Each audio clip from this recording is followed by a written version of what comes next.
If you missed the first part of the interview with Juliet C. Obodo, also known as Million Dollar Hypnotist on Instagram, be sure to listen to it because it's all about how she reclaimed her personal power during her Saturn return. I think it's a very common theme for women and women of color to really find their voice during this time and to understand what their values are, what their boundaries are, and really start enforcing them, making themselves known to themselves and to others, and really starting to see a strong transformation of self, a solidification of their identity.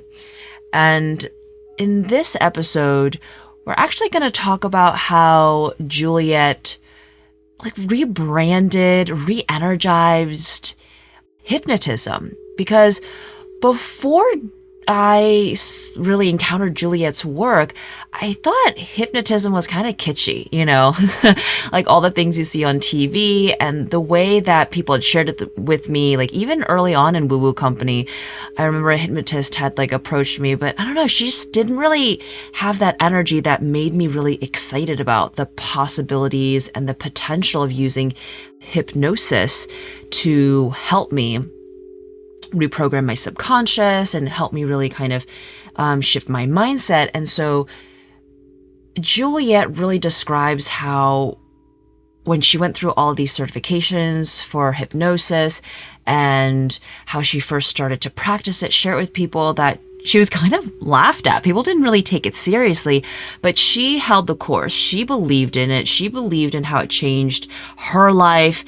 And so you got to believe it before others believe you because you're the visionary. And so she just started sharing these things and really just built momentum, built clients, built her reputation, and really gave hypnosis a facelift. Or rather, I don't want to use that term, a facelift, but really kind of breathed life back into this modality and this tool. So Juliet is also an NLP master practitioner and trainer. And if you aren't familiar with NLP, if you're not familiar with hypnosis, you're going to learn all about that during this episode and start to understand how your subconscious, your unconscious plays a role in really your life, everything that you do, and the different ways that you can start programming it. Because if you have really dreamed big things for yourself, if you want to manifest really incredible things into your life, but you've been hitting some roadblocks, 100%, it's something to do with your subconscious and your unconscious. Your beliefs that, yes, mentally you think one thing, but in the background, your operating system is completely different set of beliefs and probably the opposite. Okay, enjoy this episode. Let me know what you think. So I want to talk about your spiritual awakening. Did you experience this through, when your Saturn return happened? What happened in your Saturn return? And was that when the spiritual awakening happened? Was that kind of the shift of getting into this type of work? Yeah, during my Saturn return, I actually got hit by a van. So it was yeah. You got one of those messages. Yeah. It knocked me it was because I was not paying attention. I was just really in survival mode, just staying late at the office, having these very mouse level goals, just trying to hit my numbers and sales and everything until I left work late one day and I was walking across the street and I got hit by a van. And it was so strange because it wasn't Final Destination or something. It was just I'm looking at the van coming at me and I'm like, does he see me? Yeah, it's then split second stuff, slow-mo. Yeah, and it was clearly he did it. And I remember thinking to myself, nope, I guess not. And here we go. And as I was flying through the air and I was I'm not ready, not now, I'm not ready.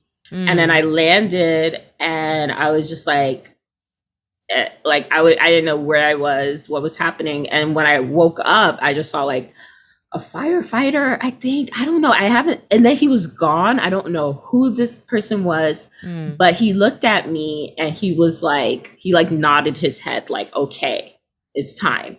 And I was like, okay. And so from then on, it was like I was awake, but I didn't know. I didn't have any direction. So I no longer was head down. My head was up and I was looking around, and I was no longer sure of everything I was sure about before. Like I knew exactly what I needed to do. I knew exactly what to focus on, but then everything kind of just like scrambled. And so my life changed so drastically from the ages of 20, 28, and 31. It was so different. I really did become a different person because I was very confident, very sure, of what I'm a Capricorn moon, Leo sun, Gemini rising. I was just like, God. just like, we share similar placements. I'm a Leo sun and a Capricorn moon. I see you. oh yeah. I see you. Yeah, like it's just like you know what you have to do. You like I know what I have to do, so I'm gonna do it. But then I was like, I don't know what I have to do, so I don't know what to do. And I was just like, what is this? And then I was crying more, like that was very unusual for me. Capricorn moons don't like that. We just explain our feelings and we're like, why do we feel the feelings? Make it go away. Exactly. And I just could not figure out. And so I started to like make really rash decisions. But it ended up working out because one day I was presented with the offer for a higher paying job, but I would have to move to New York, or it would work in New York. And I was just like, what? I was working in New Jersey at the time. And that just seemed like a lot for me. But the recruiter was just like, just do it, just take it. And so I went and I met with the founders. And it was the very first time that people, like the company I worked for was a Microsoft partner. So it was bigger. And it was just like I was just one of the people on the sales team. And they saw sales team as like dumb jocks that just know how to, finesse stuff. They didn't see them as smart. Like I have my science background. So I was the only woman on the sales team and only Black woman on the sales team. Only like everyone was a white male, essentially. So, like a lot of things in life. You're like, great. Yeah. Oh, well. And it was like, and Juliet. So I was just like part of they called it the bullpen. So I was just like sales.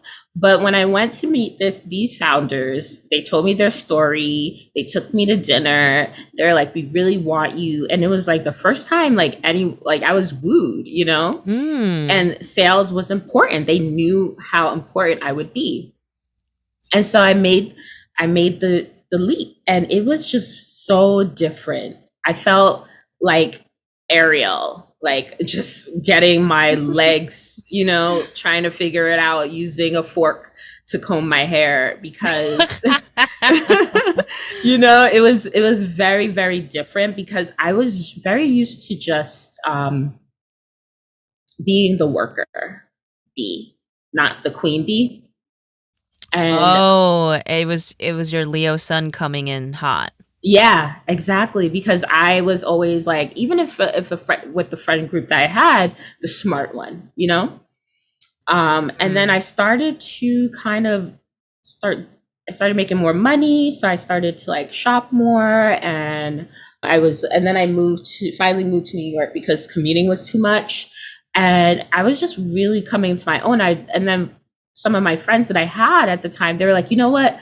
Ever since you moved to New York, you just act like your shit don't stink. And it was just me kind of just like standing up and literally just me saying like, I can't do this or I don't want to do that, And I just started to see like how I was really, really playing small, even though I felt more confident in what I had to do. I wasn't really, it was just, I just had my orders. It wasn't confidence. It was just orders. I knew what I had to do. So now I was in front of the pack. I was in charge of my life and the things I wanted. And I started to make choices that really benefited me without thinking of other people. And so that was the beginning of Juliet C. Obodo. Well, it makes a lot of sense with a Libra and Saturn. Libras always are in balance, and sometimes, more often than not, they care about what others think and others' needs before their own. Yeah. But it was really about you kind of stepping into your power, and even just in very small, subtle ways of like, hey, I don't want to see this movie. I don't want to do this. They're like, why? Like, you always wanted to do this now. And just from an external point of view, like, oh, now she has like a better job. She lives in New York. Things are different. People would assume it's that. But in fact, it's really the other way around. Yeah. Because I literally nearly lost my life because of people pleasing. Everyone left the office.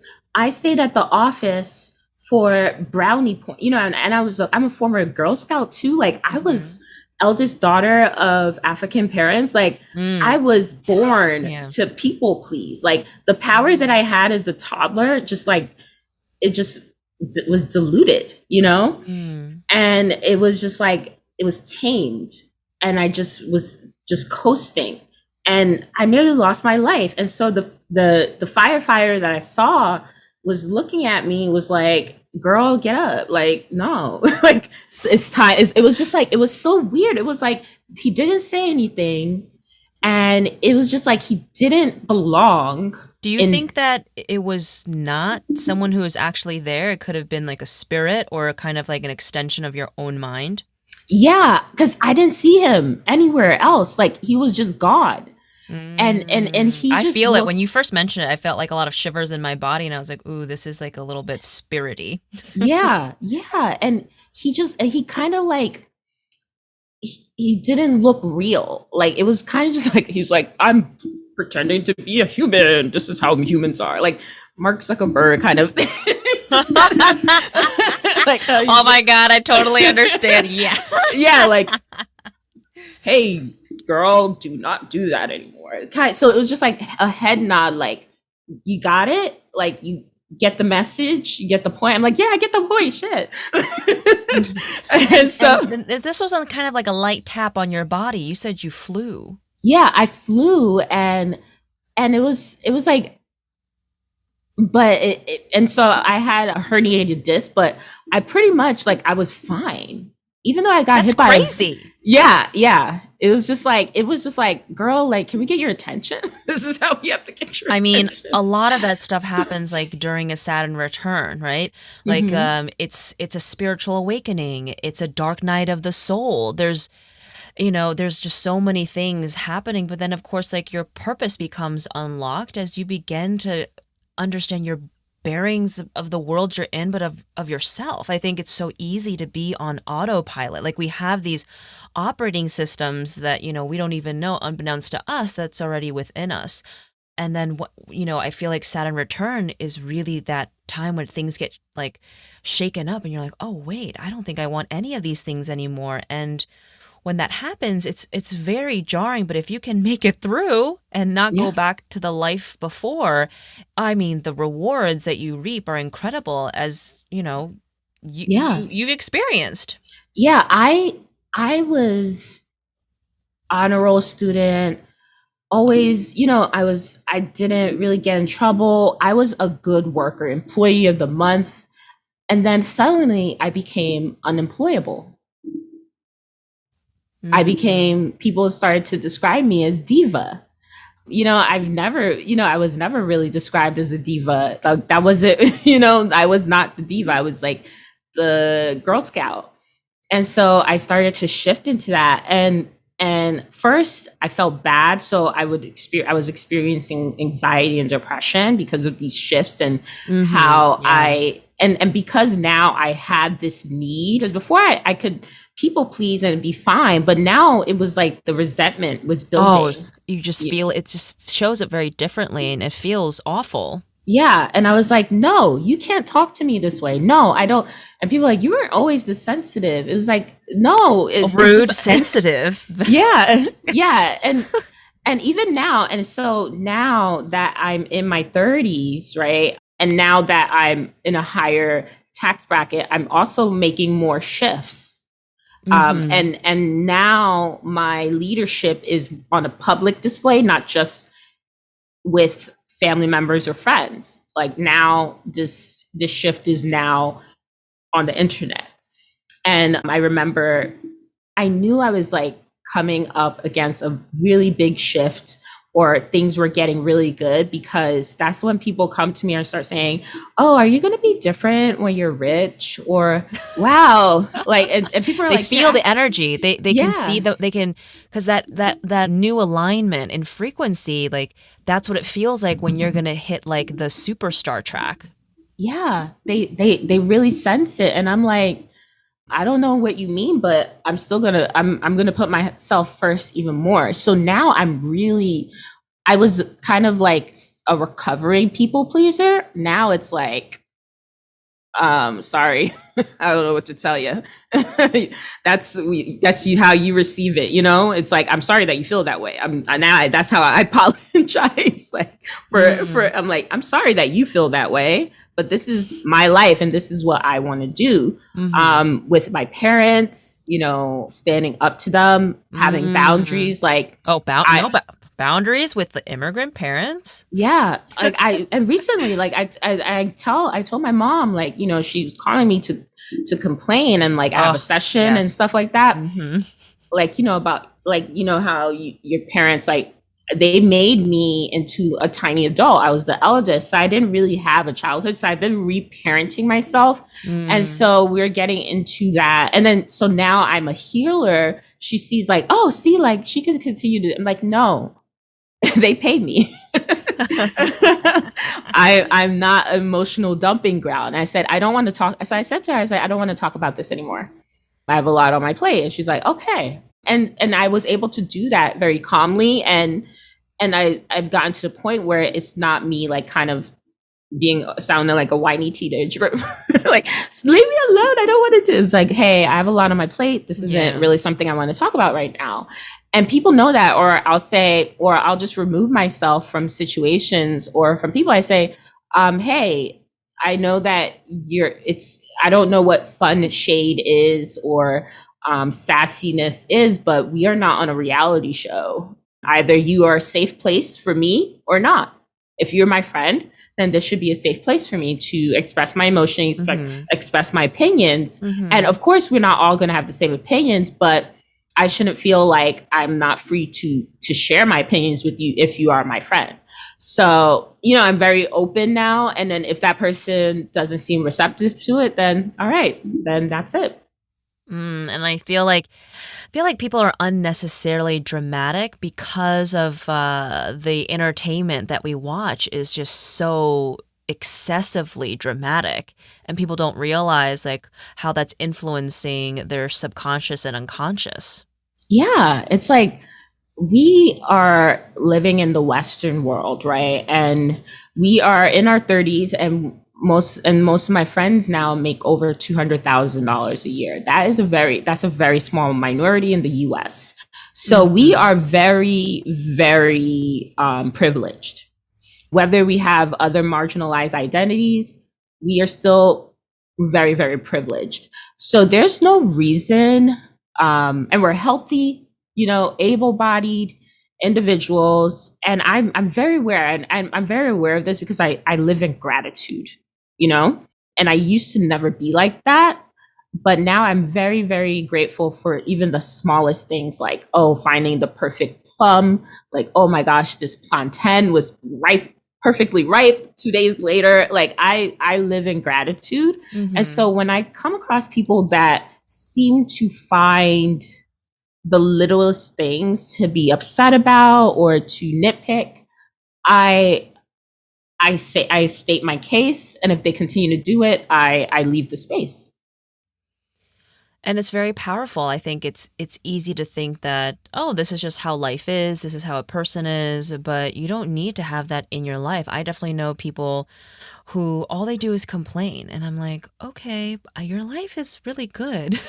Yeah. And that's just their personality, and sure, like they can live that way if they want, but I don't, and so I don't want to be exposed to that energy because, you know, even if you don't talk about energy, you're just talking about what they talk about, and that's just, the topic of conversation, it drags you down. Yeah, it was just really dragging me down. And I noticed that. And then I started to feel it like if we have to meet up or do something, and I would just be like, I would rather not. I like the space that I'm in now. And then in terms of personality too, like I know that from where I was in 2015, 2016, I know you can change. And I know that it would be for their benefit to change, not even just for mine. It would be for their benefit to change. All those things that they are complaining about would disappear. Go away. Yeah, it would really go away, just like all of a sudden. And so I'm not one to preach to people. I don't want to be that person that forces people, like I said, I don't want to hard sell anyone. So I just know I put up that boundary with my energy as well and my presence. And so, what other spiritual practices do you have? What other tools are you using? I know you use, obviously, hypnotherapy, as well as NLP. But what does your daily morning and evening ritual look like? Sure. So I really have been drawn to the sunlight, just really getting enough sunlight. And I've noticed the difference. I try to get at least like 3 hours of sun, direct sun, like being outside. So I go outside, even if it's cold, I just bundle up and I am outside. And that really grounds me. And I try to be outside before I even get to, I'm outside before I'm in front of my computer. The way it should be, honestly. Yeah, I noticed if you shift that, like I one time I actually forgot, and I don't know what I was doing, but I was looking at my email in bed and it just threw off my day. I was just like, what is going on? So I was like, okay, that was just a reminder not to do that. And so now as soon as I wake up, I make my bed. I never used to make my bed as someone would, but it's like I started to hack my dopamine. That's something that you can definitely do if you're someone that has been diagnosed with ADHD. You can start to incorporate these habits, and it's very easy. It's much easier too with ADHD to start to do these things. So I started to make my bed when I moved into this new place for my Instagram stories. So I would post my Instagram stories and I would post my first message of the day to my audience, and then I would get feedback from there. So that was like dopamine for me. And then eventually, of course, I got tired of posting like I do, but the habit of making my bed in the morning stuck. So now I just, because dopamine is not really about like making you feel good. It's just, you feel compelled to do something. So it's now the thing before, it's not the actual action, it's the anticipation of it. Exactly. And so now I make my bed and dopamine hit. Dopamine hit, exactly. And then I run outside and I listen to audiobooks. I listen to a high vibe playlist because I try not to listen to take on an artist's traumas with their music, you know? Yes. So like I do like some mainstream music, but I'll just use it for TikTok or something. But for my daily walks, I listen to positive music or audio books. And during my showers, I listen to subliminals. When I'm getting ready in the morning, I listen to my subliminals. The daytime one, it's more upbeat tempo during the day. And when I'm getting ready for bed at night, as I'm stretching, I listen to my nighttime subliminal, and I also listen to it overnight. And sometimes I will do, depending on how I feel, I'll do a hypnosis or a meditation. And what do you do if you get stuck in a rut, like in a mindset, in a thought loop that you don't like? Like, what gets you out of it these days, or do you even experience that anymore? Oh yeah, I was just in one last week actually, because it was just something that I was dealing with professionally, and so I was feeling very negative and resentful.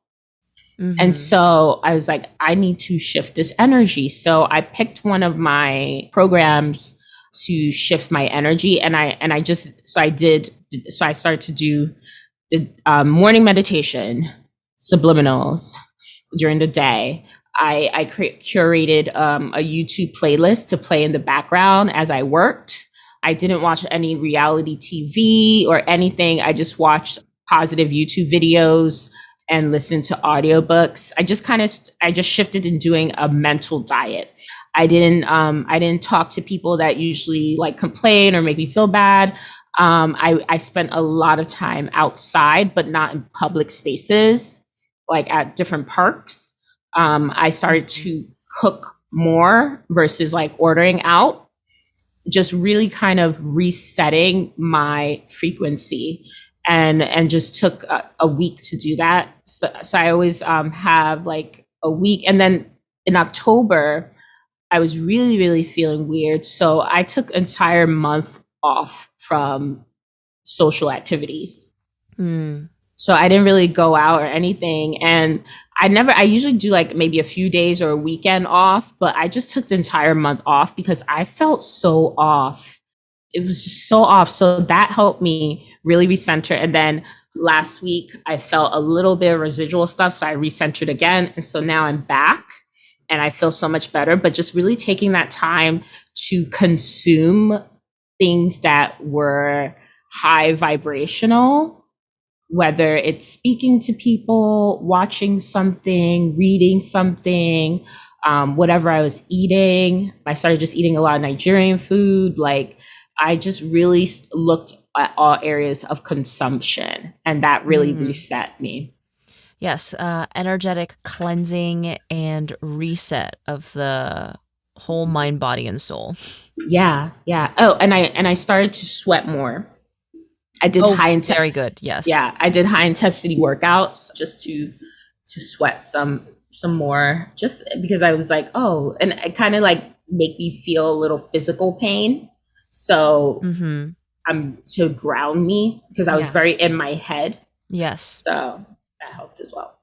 Oh, very, very inspiring. And also I'm sure lots of people will take some of the things that you shared and incorporate that into their own daily rituals and routines. It's always lovely to kind of hear for someone who helps others feel, lift up into a higher frequency, shifting their mindset. It's like, what do they do? Yeah. Yeah, definitely. Like I definitely do take on, an energy cord cutting with individuals that you felt have been draining you. Try to do that. Important to do that. Not just, like people do it after breakups or, close relationships, but it's something that one can do pretty frequently. I actually, because I went viral on TikTok, and a lot of people were sending me their energy. So I had to do, so I had to do a massive cord cutting for everything. And I called back my power. That helped too. Yeah, for myself, I do like a bubble meditation in the morning and in the evening, and sometimes I'll do that reset throughout the day as well. Especially if I have client sessions, I always do it before and after. But just putting that protective bubble, that shield over me, like is extremely helpful. Just because you're right, like you don't know who's like thinking of you, looking at your stuff, and it even a few years ago I'd have been like, this is crazy, but now I'm like, no, I really feel it. I feel a very big difference in how my day goes when I do it in the morning, and also the type of sleep that I get in the evening. Yeah, sleep really, it makes a difference for sure. Okay, Juliet, so for those who want to connect with you and want to take some of your courses, subliminals, how do they find you? You can find me on YouTube at Juliet C. And I'm also on Instagram at Juliet C Obodo. And I'm also on TikTok at Million Dollar Hypnotist. Oh, I love it. Thank you so much. I've learned a lot, and it was so lovely to connect with you today. You too. Thank you for having me.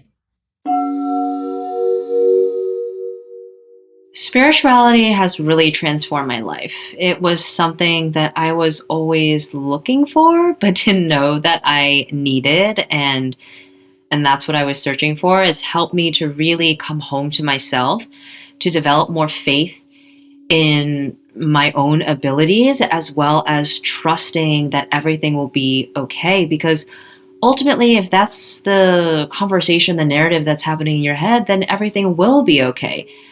And being a spiritual person and having a spiritual practice allows me to be more clear, be more grounded, and to just feel more safe in my body and my mind. And it has helped me to cultivate a mindset that helps me grow and helps me feel expansive and abundant than, let's say, like scarcity or feeling anxious. Like, it's just allowed me to be in a better mental headspace.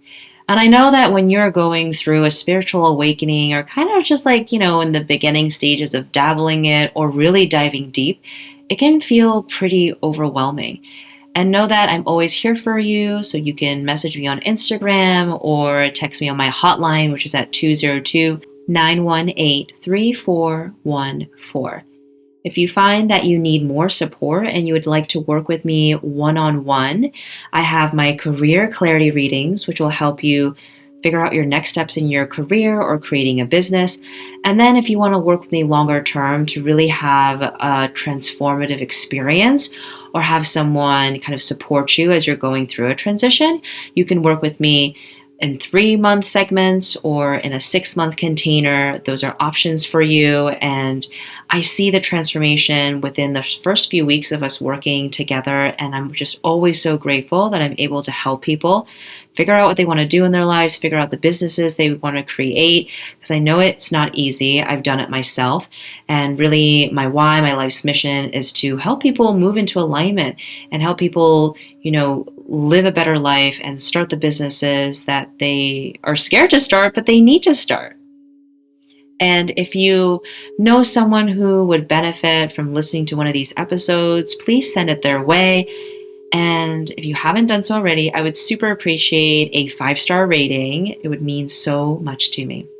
Thank you so much, and I will see you soon.